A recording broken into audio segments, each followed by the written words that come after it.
అయ్యా డబ్బులుంటే అయ్యా, ఆకలి అవుతుందయ్యా. నీ పేరు విష్ణు కదా? కాదు ఆగు విష్ణు, కాదు, మీ నాన్న నేను మంచి ఫ్రెండ్స్.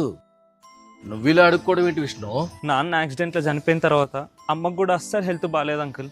తన హాస్పిటల్కి మందులకు కూడా డబ్బులు లేక తను కూడా చనిపోయింది. నన్ను పట్టించుకునేవారు లేకుండే, చదువుకోవడానికి కూడా నా దగ్గర డబ్బులు లేకుండే. అందుకే ఇలా అడుక్కోవాల్సి వచ్చింది. మీ నాన్న నేను కలిసి ఇన్సూరెన్స్ తీసుకున్నాం, అది క్లెయిమ్ చేసుకున్నావా? ఇన్సూరెన్సా అంటే ఏంది? ఒక్క నిమిషం ఉండు. ఇదిగో మీ నాన్నగారి పాలసీ డీటెయిల్స్. ఓసారి వాళ్ళకి కాల్ చేసి ఇన్సూరెన్స్ డీటెయిల్స్ కనుక్కో. హలో, హలో, మా నాన్నగారి పేరు రవికుమార్. ఇన్సూరెన్స్ డీటెయిల్స్ చెప్తారా? మీ పాలసీ నెంబర్ చెప్తారా సార్? 639342. మీ నాన్నగారి పేరు మీద ₹1,00,00,000 ఇన్సూరెన్స్ ఉంది సార్. ఒకసారి ఆఫీస్కి వస్తే పూర్తిగా డీటెయిల్స్ ఎక్స్ప్లెయిన్ చేస్తాను. ఒక్కసారి మిమ్మల్ని హక్ చేసుకొచ్చా. Thank you so much uncle. ఇన్ని రోజులు మాట్లాడడానికి కూడా ఎవరు లేకుండే.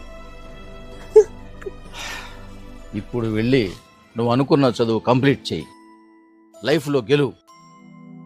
ఎవరికి ఎప్పుడు ఏమవుతుందో ఎవరని చెప్పలేము. విష్ణు వాళ్ళ నాన్న తీసుకున్న ఇన్సూరెన్స్